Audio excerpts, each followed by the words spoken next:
ሰላም ጤና ይስጥልን እጅጉን የተወደዳችሁና የተከበራችሁ የአዲስ ስፖርት ቤተሰቦቻችን እንደምን አላችሁልን?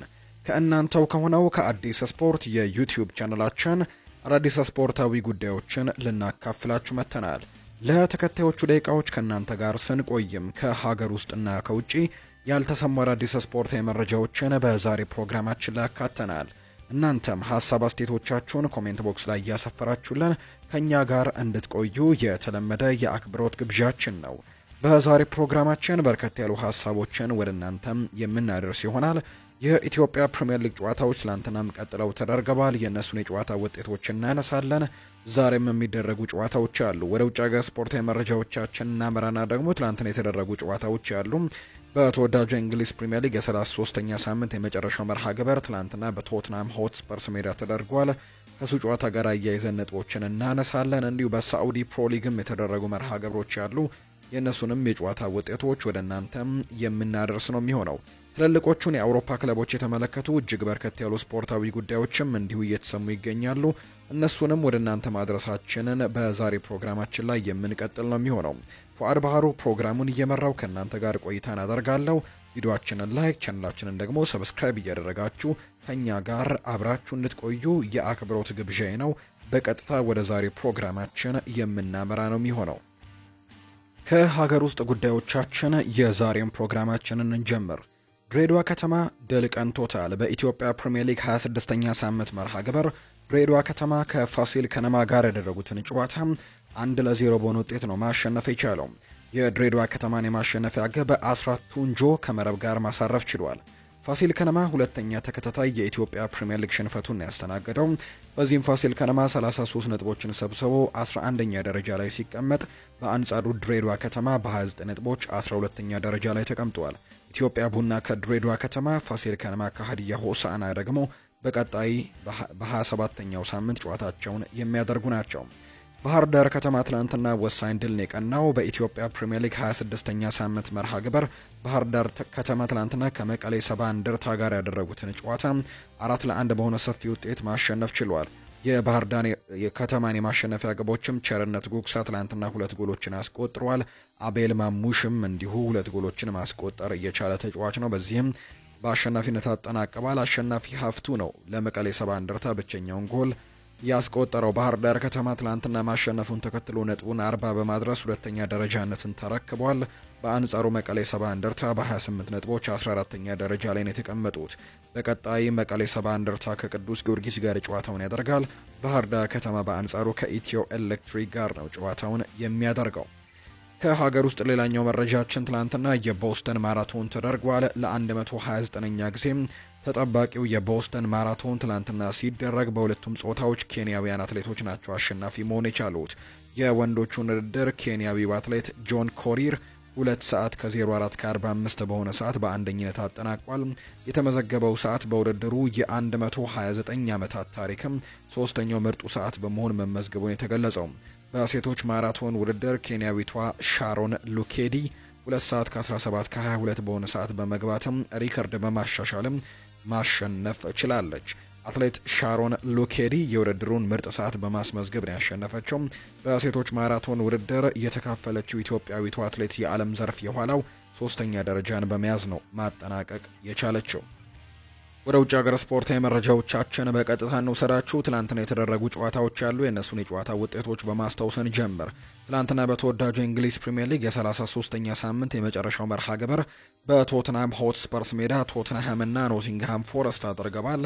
እንግዲህ ይህ ጨዋታ ለሁለቱም ተጠባቂ ነው። ቶትንሃም ካለበት እንግዲህ የወረደ አቋም ነጥቡን ከፍ ለማድረግና ደረጃውንም ለማሻሻል፣ በአንጻሩ ኖቲንግሃም ፎረስት በአውሮፓ ቻምፒየንስ ሊግ ትልቅ ፉክክርን እያደረገ ይገኛል። አውሮፓ ቻምፒየንስ ሊግ በቀጣይ ውድድር ዓመት ለመካፈል እንግዲህ ትልቅ ትንቅንቅ እያደረገ ይገኛል። ከነ ማንቸስተር ሲቲ፣ ከነ ቼልሲ፣ ከነ ኒውካስል፣ ከነ አስተን ቪላ ጭምር ትልቅ ፉክክር ይጠብቀዋልና እያንዳንዱን ጨዋታ ለማሸነፍ ነው እንግዲህ አሁን ላይ መስራት እንደሚጠበቅባቸው የሚታወቀው የኑኖ ኤስፕሬንቶ ሳንቶ ቡድን ትላንትናም ከሜዳ ውጭ ያደረገውን ጨዋታ 2-1 በሆነ ውጤት በማሸነፍ እጅግ በጣም ወሳኝ የተባለውን ድል ነው ትላንትና ማሳካት የቻለው ሶስተኛ ደረጃነትንም የተረከበበትን ውጤት ነው ትናንትና ኖቲንግሃም ፎረስት መልሶ ማግኘት የቻለው።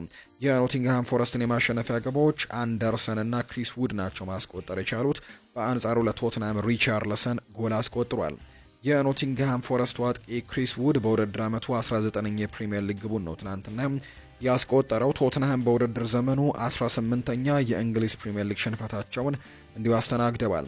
አንቶኒ ኤላንጋ 2025 ከገባ ወዲህ ከየትኛውም ተጫዋች በበለጠ በሊጉ 6 ለግብ የሆኑ ኳሶችን አመቻችቶ ማቀበል የቻለው ተጫዋች ነው። በተጨማሪም በውድድር ዘመኑ በ15 ግቦች ላይ ቀጥተኛ ተሳትፎን ማድረግ ችሏል። ይህም በእግር ኳስ ሕይወቱ ከፍተኛው ሆኖ ተመዝግቦለታል።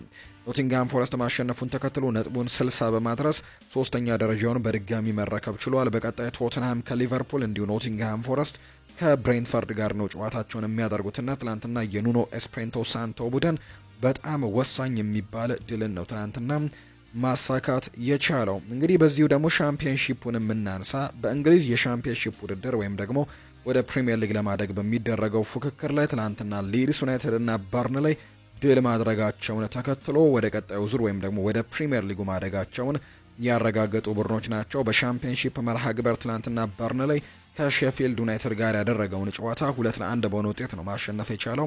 በርንሌይ ማሸነፉን ተከትሎ ነጥቡን 94 በማድረስም ወደ እንግሊዝ ፕሪሚየር ሊግ ማደጉን አረጋግጧል። የሼፊልድ ዩናይትድን ማሸነፍ እንግዲህ ተከትሎ ሊጉን የሚመራው ሊድስ ዩናይትድን በተመሳሳይ ወደ እንግሊዝ ፕሪሚየር ሊግ አድገዋል። ሊድስ ዩናይትድ ከሁለት የውድድር ዓመታት የሻምፒዮንሺፕ ቆይታ በኋላ ነው በድጋሚ ወደ ፕሪሚየር ሊግ የተመለሰው። በርንሌይ በበኩሉ ከአንድ የውድድር ዓመት በኋላ ወደ ሊጉ ማደጉን አረጋግጧል። ሊድስ አምናም እንግዲህ ለመምጣት በጣም ተቃርቦ ነበር፣ ነገር ግን ሳይሳካለት ቀርቶ ነበር። ዘንድሮ ግን አሳክቶት ወደ ፕሪሚየር ሊጉ ተመልሷል።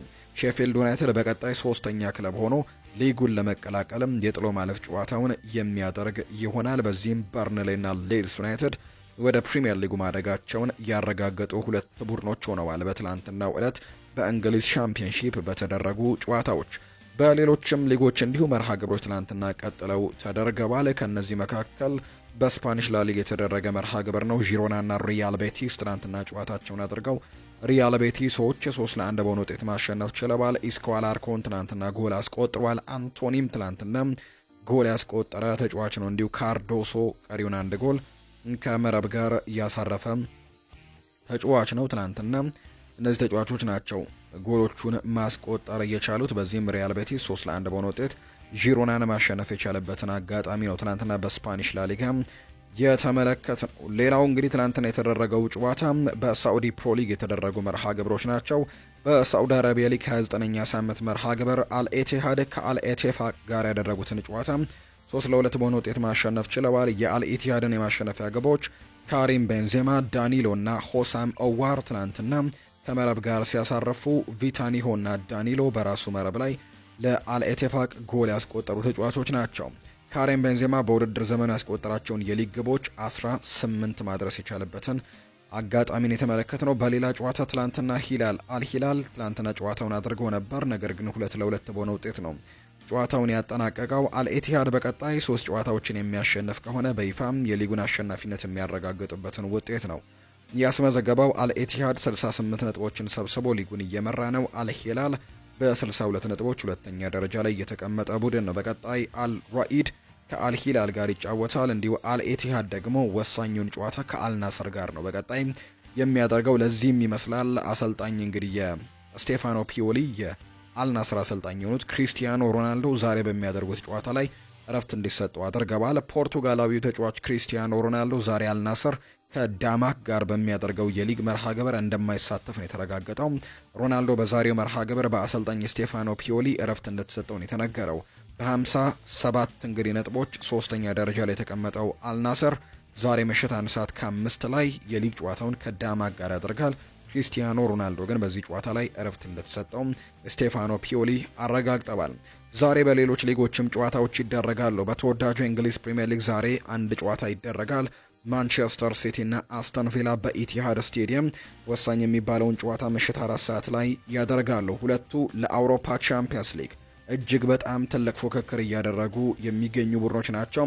የዛሬውን ጨዋታ መሸነፍ በአውሮፓ ቻምፒየንስ ሊጉ ላይ ጥሩ ቦታን ይዞ ለማጠናቀቅ ወሳኝ ጨዋታ ይሆናል ተብሎ ይጠበቃል። ምክንያቱም ሁለቱ ቡድኖች በሚያደርጉት ጨዋታ እንግዲህ የደረጃ ለውጦችን ሊያደርጉ ስለሚችሉ የሁለቱ ቡድኖች እንግዲህ ልዩነት 1 ነጥብ ብቻ ነው። ማንቸስተር ሲቲ 58 ነጥብ ይዞ 5ኛ ነው።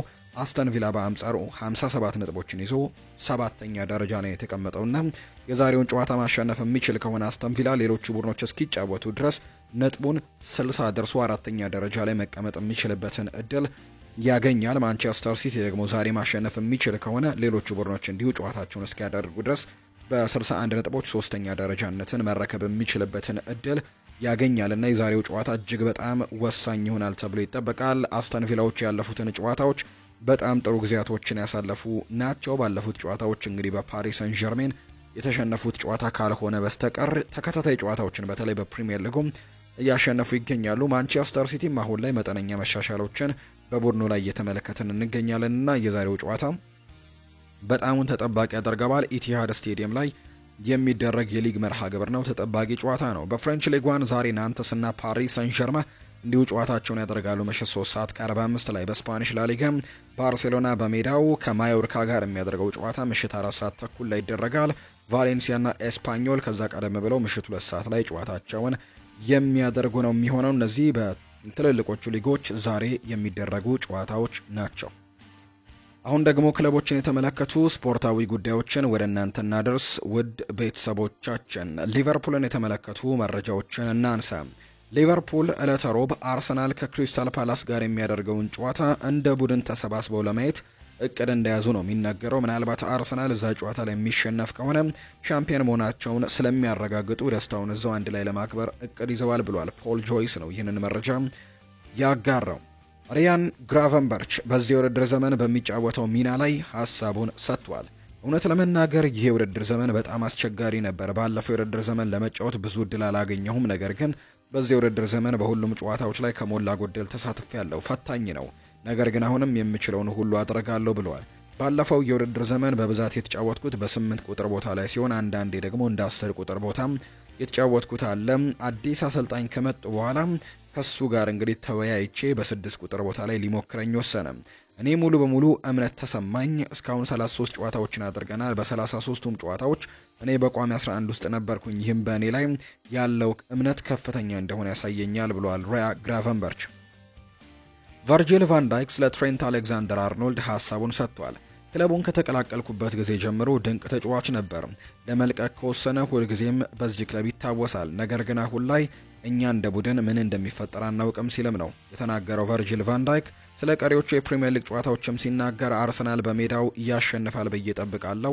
እናም አሁን ላይ እንዴት እንደሚሆን በቀጣዮቹ ቀናት እንነጋገራለን። አርሰናል ካሸነፈ ግን በሳምንቱ መጨረሻ ስራችንን መስራት አለብን። በዚህ ጊዜ ውስጥ ስለ ሁኔታዬ ብዙ ነገሮችን ሰምቻለሁ። ድርድሩ እስከ መጨረሻው ወርም ድረስ ቀጠለና በመጨረሻም መንገድ አገኘን። ለኔ አንድ ክለብ ብቻ ነበር፣ እሱም ሊቨርፑል ነበረ። ኮንትራቴን ለተጨማሪ 2 ዓመታት በማራዘሜ በጣም ኩራት ይሰማኛል ሲልም ነው ቨርጂል ቫን ዳይክ የተናገረው። ሉዊስ ዲያስ በሊቨርፑል ያለውን ኮንትራት ካላደሰ በዚህ ክረምት ወደ ሳዑዲ ሊሄድ ይችላል የሚሉ መረጃዎች ደግሞ ከቲቢአር ፉትቦል እየወጡ ይገኛሉ። ማንቸስተር ዩናይትድን የተመለከቱ መረጃዎችን ደግሞ እናንሳ። ማንቸስተር ኢቭኒንግ ኒውስ የሚባለውና ለማንቸስተር ዩናይትድ ቅርብ የሆነው የመረጃ ምንጭ ማንቸስተር ዩናይትድ በክረምቱ የተጫዋቾች የዝውውር መስኮት ለአንዳንድ ተጫዋቾች የሚጠይቀውን የዝውውር ዋጋ ይፋ አድርጓል ብለዋል። በመሆኑም እጅግ አስከፊ የሚባል የውድድር ዘመንን እያሳለፈ የሚገኘው ራስመስ ሆይሉንድ 38.4 ሚሊዮን ፓውንድ የዝውውር ዋጋ የተለጠፈበት ሲሆን ከቅርብ ጊዜ ወዲህ ደግሞ በመጠኑም መሆን እንግዲህ መሻሻል እያሳየ የሚገኘው ጆሹዋ ዝርክዚ ደግሞ 29.2 ሚሊዮን ፓውንድ ተለጥፎበታል። በተጨማሪም 28.2 ሚሊዮን ፓውንድ ማቅረብ የሚችል የትኛውም ክለብም አንድሬ ኦናናን የግሉ ማድረግ እንደሚችል ነው ማንቸስተር ዩናይትድ ዋጋ እንደለጠፈባቸው ዘገባዎቹ የሚያሳዩት። በትላንትናው ዕለት እንግዲህ ማንቸስተር ዩናይትድ ጨዋታ ሲያደርግ በዚህ ሳምንት የተወዳጁ የእንግሊዝ ፕሪሚየር ሊግ ለማንቸስተር ዩናይትድ የመጀመሪያ ጨዋታውን ያደረገው የካሪንግተኑ ተጫዋች ፍሬድሪክሰን በአካዳሚ ውስጥ ባለው ትህትና በእጅጉ የሚወደድ ተጫዋች ነው። በተጨማሪም አሰልጣኙ በእግር ኳሱ ዘርፍም ጥሩ ብስለት ያለውና የበለጠ ለማወቅም ለሚጓጓ አይነት ተጫዋችም እድገቱ ከፍተኛ ሊሆን እንደሚችልም ጭምር የሚተነብዩለት ልጅ እንደሆነ ነው መረጃዎች ያሳዩት። ማንቸስተር ዩናይትድ በመጪው የክረምት ተጫዋቾች የዝውውር መስኮት ግብ ጠባቂና የአጥቂ ስፍራ ተጫዋቾችን የማስፈረም ውጥን እንደያዘም ሳሙኤል ሎሃረስት እንዲሁ መረጃውን አጋርቷል። ከቤንጃሚን ሼስኮ ጋርም እንግዲህ ውይይቶችን ከቤንጃሚን ሼስኮ ተወካዮች ጋር ንግግሮችም እንዳደረጉ ጭምር የሚያሳዩ መረጃዎች አሉ። ማንቸስተር ዩናይትድ በክረምት የዝውውር መስኮት አጥቂ ማስፈረሙ የሚቀር አይመስልም። ከሚፈልጋቸው አጥቂዎች መካከል አንደኛው ደግሞ ቤንጃሚን ሼስኮ ነው። ታዲያ ማንቸስተር ዩናይትድ ከቤንጃሚን ሼስኮ ተወካዮች ጋር አሁንም ድረስ አክቲቭ የሆነ ግንኙነቶችን እያደረገ እንደሆነ ነው ሳሙኤል ሉሃረስት የዘገበው። ወላጆቼ ሁልጊዜም ጥሩ ሰው እንደሆነና አሰልጣኝን የምሰማና የምታዘዝ ሰው እንደሆነ ይነግሩኝ ነበር። እግር ኳስ ተጫዋች ከሆንኩኝ ከትልቁ ልታሟላው የሚገባው ባህሪ ብልህነት ነው። እኔም ደግሞ በግሌ ይህንን ለማሟላት በደንብ እየጣርኩኝ ይገኛለሁ። ለማንቸስተር ዩናይትድ መፈረሜ ትክክለኛው እርምጃ እንደነበር አስባለሁ። ኦልትራፎርድ የተለየ ቦታ ነው። ደጋፊዎች ሁልጊዜም አስገራሚ ናቸው። በቡድናቸው እንግዲህ ዋናው ቡድን ካደኳቸው ጨዋታዎች ውስጥም ለኔ አስደሳቸው የነበረው በኤፍኤ ካፕ ከፉልሃም ጋር የተደረገው ጨዋታ ላይ በማንቸስተር ዩናይትድ ዋናው ቡድን ካደረኳቸው ጨዋታዎች ዋነኛው ነው። ምክንያቱም በጨዋታው ላይ ጥሩ ብቃት አሳይቻለሁ፣ ግብ ለማስቆጠርም ተቃርቤ ነበር። በዚህ የውድድር ዓመት ለማንቸስተር ዩናይትድ ዋናው ቡድን ተሰልፌ መጫወቴ ለኔም ሆነ ለቤተሰቦቼ የተለየ ስሜት ፈጥሮብናል። ወንድሞቼና ወላጆቼ ለዚህ ክለብ ባደረኩት የመጀመሪያ ጨዋታ ላይ ወደ ኦልትራፎርድ በመምጣት መርሃ ግብሩን ታድመውት ነበርም ሲል ነው ቺዶ ኦቢ ማርቲን የማንቸስተር ዩናይትዱ ታዳጊ ኮከብ ሀሳቡን የሰጠው። እንደ ሳይመን ጆንሰን ዘገባ ከሆነ ማንቸስተር ዩናይትድ እና ማቲያስ ኩኛ ከስምምነት ሊደርሱ ተቃርበዋል።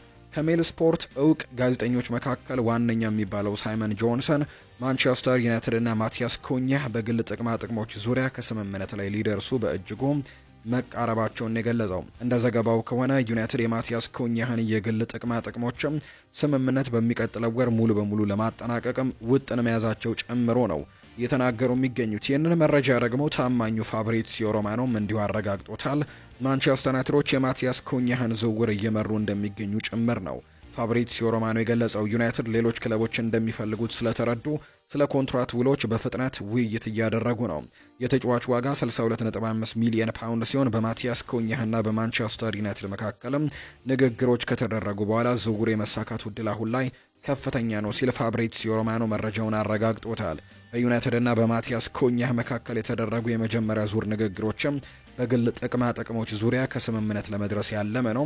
ዩናይትድ ከዚህ ተጫዋች ለማስፈረም እየተደረገ ያለውን ፉክክር እየመሩት ይገኛሉ ሲሉ ክሪስ ዊለር፣ ፋብሪዚዮ ሮማኖ፣ ሳይመን ጆንሰን መረጃውን አረጋግጠውታል። ዩናይትድ ቀጣይ ዓመት የቻምፒየንስ ሊግ ተሳታፊ ከሆነ የክለቡ ዋነኛ ምርጫዎች ቪክተር ኦሲሜን እና ማቲያስ ኩኛህን ማስፈረም ነው።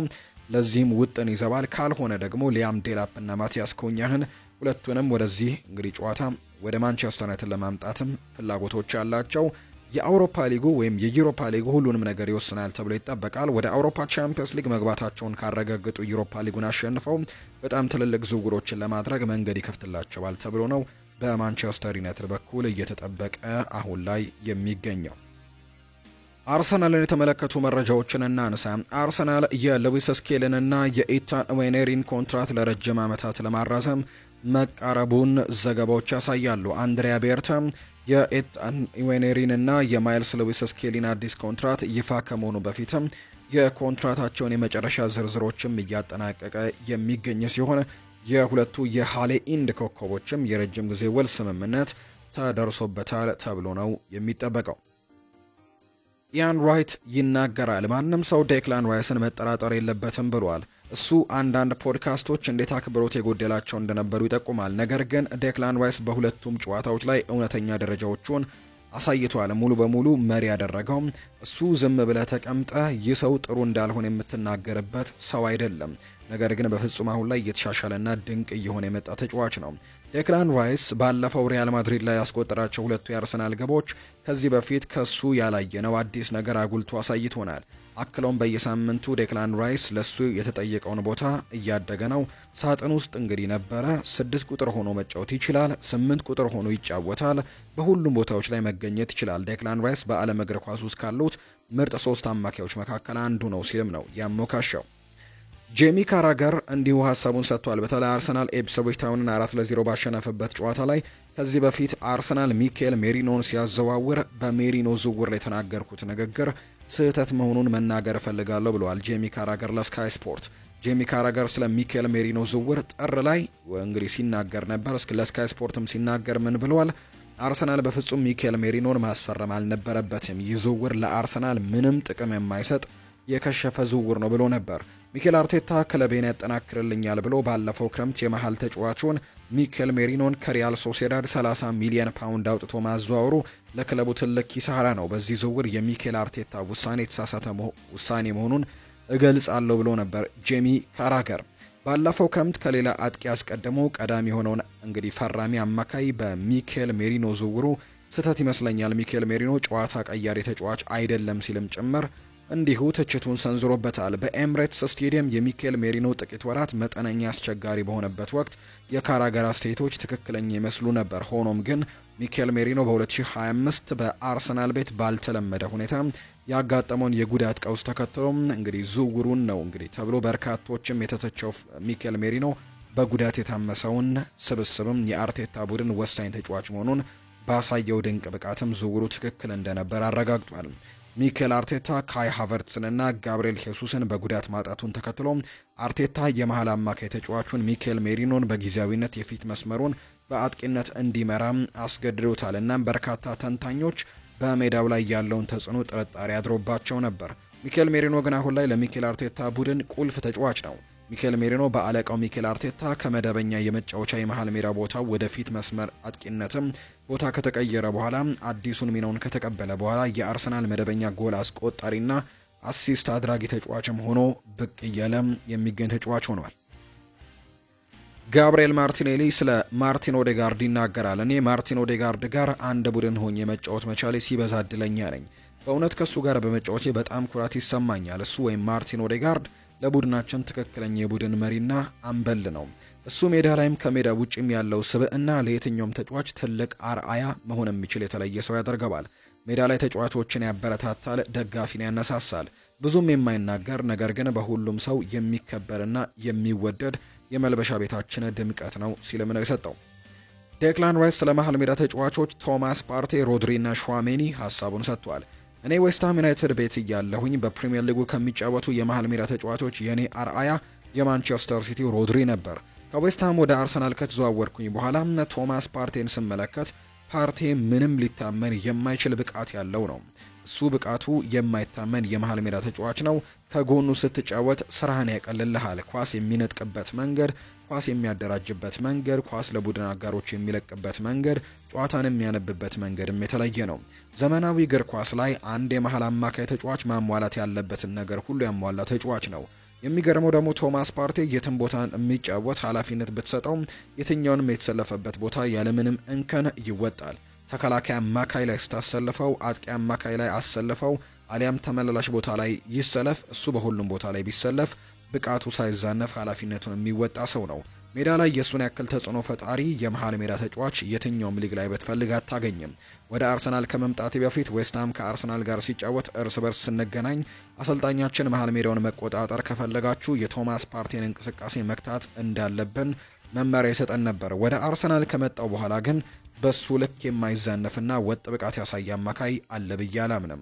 ሮድሪ ምርጥ ተጫዋች መሆኑ ጥያቄ የለውም፣ ነገር ግን ቶማስ ፓርቴ የማይታመን ነበር። ሌላው የሪያል ማድሪዱ ኦሪዮል ሸዋሜኒ፣ እሱ ደግሞ ወጣት ነው፣ በጣም አግሬሲቭ ተጫዋች ነው፣ ኳስ መቆጣጠር ይችላል፣ ወደፊት ይሄዳል። እሱም እኔም ከተመለከትኳቸው አማካይ ተጫዋቾች መካከል ጥሩ ተጫዋች ነው ሲልም ነው ዴክላን ራይስ ስለ እነዚህ ሶስት የአማካይ ስፍራ ተጫዋቾች ሀሳቡን የሰጠው። ማንቸስተር ሲቲን እንመልከት። ፔፕ ጓርዲዮላ ሀሳቡን ሰጥቷል። የዛሬው ጨዋታ የፍጻሜ ጨዋታ ነው ብለዋል። የማንቸስተር ሲቲ ዋና አሰልጣኝ ፔፕ ጓርዲዮላ የክለቡ ደጋፊዎች ለዛሬው የአስተን ቪላ ጨዋታ እንዲዘጋጁ ጥሪ አቅርበዋል። የአስተን ቪላ ጨዋታ የፍጻሜ ጨዋታ ነው ያለው አሰልጣኝ ፔፕ ጓርዲዮላ ከነሱ ለቻምፒየንስ ሊግ ቦታ ተቀዳሚ ተፎካካሪያችን ናቸው፣ ልናሸንፍም ይገባናል ብለዋል። ደጋፊ ጠንካራ ድጋፍ እንዲያደርግ ጥሪ ያቀረቡት ጓርዲዮላ ከመጀመሪያው ደቂቃ ጀምሮ ትልቅ ድጋፍ ያስፈልገናል ሲሉም ድባቡ ሊቆም አይገባም ሲሉን የተናገሩት ኡናይ ኤምሪ የሉዊስ ኤንሪኮ ፓሪስ ሰን ዠርሜን ላይ ያደረገውን አይቻለው፣ የሚደነቅ እግር ኳስም እየተጫወተ ነው፣ በጣም ምርጥ ቡድንም ሰርቷል ሲል ነው ጓርዲዮላ የተናገረው። በሊጉ ደረጃ ሰንጠረዥ ማንቸስተር ዩናይትድ በ58 ነጥብ አራተኛ፣ እንዲሁም አስተን ቪላ በ57 ነጥብ ደግሞ ሰባተኛ ደረጃ ላይ ነው አሁን ላይ የተቀመጡት። ስለዚህ ዛሬ ትልቅ ፉክክር ይደረጋል ተብሎ ነው የሚጠበቀው። ማንቸስተር ሲቲ ለበርናርዶ ሲልቫ ከዚህ ውድድር ዘመን ባሻገር የእቅዳቸው አካል እንዳልሆነ ተናግረው የ30 ዓመቱ ተጫዋች በክረምቱ ወደ ፖርቱጋል የመመለስ ፍላጎት እንዳለው ተነግሯል። ቤኔፊካ በዚህ ክረምት ከማንቸስተር ሲቲ ጋር ለበርናርዶ ሲልቫ ስምምነት ለማድረግም ተዘጋጅተዋል።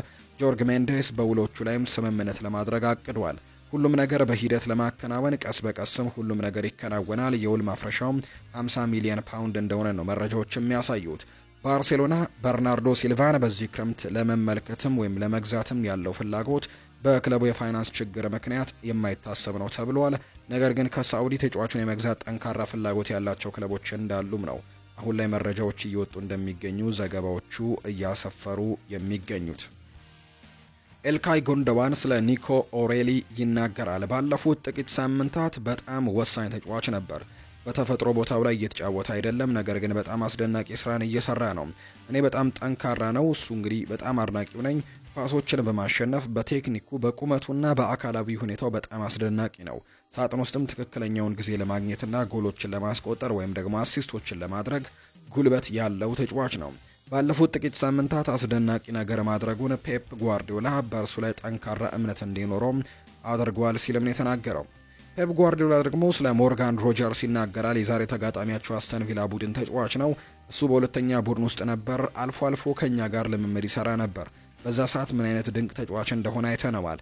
አሁን ላይ በአስተን ቪላ የሚያሳየው ተጽዕኖም የሚደነቅ ነው። በጣም ልዩ ተጫዋች እንደነበርም ማስታውሳለሁ ሲል ነው የተናገረው።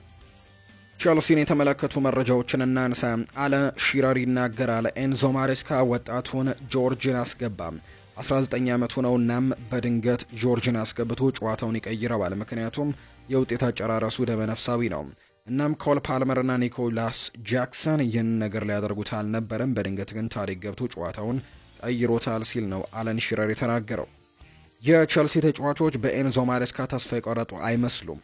በክለቡ ላይ ጉድለቶች ቢኖሩም የተጫዋቾቹ መንፈስ ግን በጣም ጥሩ ነው ሲል ሊያም ቶሚ መረጃውን አጋርቷል። ኤሲ ሚላን ዣኦ ፌሊክስን የሚያስፈርም አይሆንም። ዣኦ ፌሊክስ በመጪው ክረምት ወደ እናት ክለቡ እንግዲህ ቼልሲ የሚመለስበት እድል ሰፊ እንደሆነ ነው ፋብሪዚዮ ሮማኖ የገለጸው። ኒኮላ ጃክሰን የያዘውን ሪከርድ እንመልከት። ከፈረንጆቹ አዲስ ዓመት ጥር ጀምሮ በአውሮፓ ቶፕ 5 ሊጎች ውስጥ ኒኮላ ጃክሰን 27 የጎል ሙከራዎችን አድርገው ምንም ጎል ያላስቆጠረው ብቸኛው ተጫዋች ነው ይለናል ዘገባው። ጆቫኒ ኩዌንዳ የቼልሲ ንብረት እንደሆነ የሚታወቀው ተጫዋች በስፖርቲንግ ሊዝበን ነው የሚገኘው። በስፖርቲንግ ሊዝበን ታሪክ በክለቡ ታሪክ በእድሜ ትንሽ ተጫዋች ሆኖ 50 ጨዋታዎችን ያደረገ ተጫዋች በመሆን አንድ ጨዋታ ብቻ ይቀረዋል። እሱን ጨዋታ የሚያደርግ ከሆነ በክለቡ ሪከርድ የሚያስመዘግብበት እድል ሰፊ ነው። በቀጣይ ጊዜያቶች ወደ ቼልሲ እንደሚመጣም ተረጋግጧል። ሪያል ማድሪድን ደግሞ የተመለከቱ መረጃዎችን እናንሳ። ሪያል ማድሪድ ሻቪ አሎንዞን ከፈለገ አናስቆመውም ብሏል። የባየር ሌቨርኩዘን ዋና ስራ አስፈጻሚ ፈርናንዶ ካሮ አሰልጣኝ ሻቪ አሎንዞ ከክለቡ ጋር የተለየ ስምምነት እንዳላቸውን ያረጋገጡት ኃላፊው ሲናገሩም ከዚህ በፊት ሻቪ አሎንዞ የተጫወተበት ክለብ ፍላጎት ከመጣ ላናስቆመው ስምምነት አለን ብለዋል። ይህንን ተከትሎ ሪያል ማድሪዱ አሰልጣኙን ሻቪ አሎንዞን ፈልጎ ከመጣ አናስቆመውም ሲሉ ኃላፊው ተናግረዋል። ሻቪ አሎንሶ የወደፊት ቆይታው በሚቀጥሉት 3 ወይም 4 ሳምንታት ውስጥ መወሰን አለበት። እስከ ውድድር ዘመኑ መጨረሻ መጠበቅ አንችልም ሲሉም ነው ኃላፊው የተናገሩት። አክለውም ከሪያል ማድሪድ ጋር ጥሩ ግንኙነት አለን፣ በሁለቱም ክለቦች እርስ በርስም ይከባበራሉ ሲል ነው ኃላፊው የተናገረው። የሲቲዝኖቹን ኮከብ ለማስፈረምም ሪያል ማድሪድ ፍላጎት አለው። ሪያል ማድሪድ ስፔናዊውን የማንቸስተር ሲቲን ተከላካይ አማካኝ ያሳለፈው ሲዝን ባሎን ዶሮን ያሸነፈው ሮድሪን ለማስፈረም ፍላጎት አላቸው። የ28 ዓመቱ አማካይ ሮድሪ ሄርናንዴስ ማንቸስተር ሲቲ ለመልቀቅ ምንም አይነት ሀሳብ የሌለው ሲሆን በክለቡ ለመቆየት ያለው ውሳኔም የጸና እንደሆነ ነው ስፖርት ቢልድ መረጃውን ያጋራው። ሻቪ አሎንዞ ስለ ወደፊት እጣ ፈንታው ምላሽ ሰጥቷል። ስፔናዊው የባየር ሌቨርኩዘን አሰልጣኝ ሻቪ አሎንዞ ለወደፊት እጣ ፈንታው ሲጠየቅም ሲዝኑን በአሪፍ ሁኔታ መጨረስ እንፈልጋለን፣ ከዛም የሚሆነውን አብረን እናያለን ሲልም ነው ምላሹን የሰጠው። ሮድሪጎ ጉዌስ በተጫወተባቸው ያለፉት ጨዋታዎች ያሳየው አቋም ጥሩ የሚባል አይደለም። በዚህም የተነሳ በኮፓ ዴል ሬው የፍጻሜ ጨዋታ ተጠባባቂ የመሆን እድሉ ሰፊ ነው። በተለይ ደግሞ ካርሎ አንቸሎቲ ተናግረዋል እንደተባለው ከሆነ ሮድሪጎ ጉዌስን ቤንች ላይ በማስቀመጥ ኬሊያን ኤምባፔን እንዲሁ ከቪኒሲዮስ ጁኒየር ጋር በማጣመር ከኋላ ጁድ ቤሊንጋምን በማድረግ በ4-4-2 ዳይመንድ ቅርጽ ለመጫወት ፍላጎት እንዳላቸው የሚያሳዩ መረጃዎች ነው እየወጡም የሚገኙት። ካርሎ አንቸሎቲ ፈተናዎችና ትችቶችን ለማስወገድ የብራዚል እግር ኳስ ፌዴሬሽንን በቶሎ ለብሔራዊ ቡድኑ ማን መሆን እንዳለበትም መወሰን አለበት ብሏል። ካፉ የቀድሞ የብራዚል ብሔራዊ ቡድን ተጫዋች ነው እንግዲህ የተናገረው። ካርሎ አንቸሎቲን አሁን ላይ በቶሎ ማስፈረም አለባቸው ብሏል የብራዚል ብሔራዊ ቡድንን። ካርሎ አንቸሎቲ ከዓለም ክለቦች ዋንጫ በፊት ከሪያል ማድሪድ ጋር ይለያያል፣ ነገር ግን እንደ 2015ቱ በጓሮ በር በፍጹም አይወጣም። በክለቡ በኩል ሁሉም አካላት እንግዲህ ክብሩን የሚመጥን ደማቅ አሸኛኘትም እንዲደረግለት እያመቻቹ ነው ብለዋል ሬሌቮ በመረጃው። በሪያል ማድሪድ የዝውውር ራዳር ውስጥ የሚገኘው ዴን ሆጅሰን ከሪያል ማድሪድ የቀረበለትን አቅርቦት ውድቅ በማድረግ በቦርንመስ ለተጨማሪ ዓመታት ለመቆየትም ወስኗል የሚሉ መረጃዎች አሁን ላይ በስፋት እየወጡ ይገኛሉ። የተወደዳችሁና የተከበራችሁ ቤተሰቦቻችን ለዛሬ ያዝንላችሁ አዳዲስ ስፖርታዊ መረጃዎቻችን እነዚህን ነው የሚመስሉት። ስላደመጣችሁን ቆይታችሁንም ከኛ ጋር ስላደረጋችሁ እጅጉን ከልብ አድርገን እናመሰግናለን። ቪዲዮአችንን ላይክ፣ ቻናላችንን ሰብስክራይብ እያደረጋችሁ ከኛ ጋር ቆይታን ያደረጋችሁ በሙሉ እንግዲህ ከልብ አድርገን እናመሰግናለን። በቀጣይ ፕሮግራሞቻችን ሌሎች ርዕሰ ጉዳዮችን ይዘን ዳግም ተመልሰን የምንገናኝ ይሆናል። ፏድ ባሩ ፕሮግራሙን እየመራው ከእናንተ ጋር ቆይታን አደረግኩኝ። መልካም ቀን እንዲሆንላችሁ ነው በአክብሮት የምመኘው።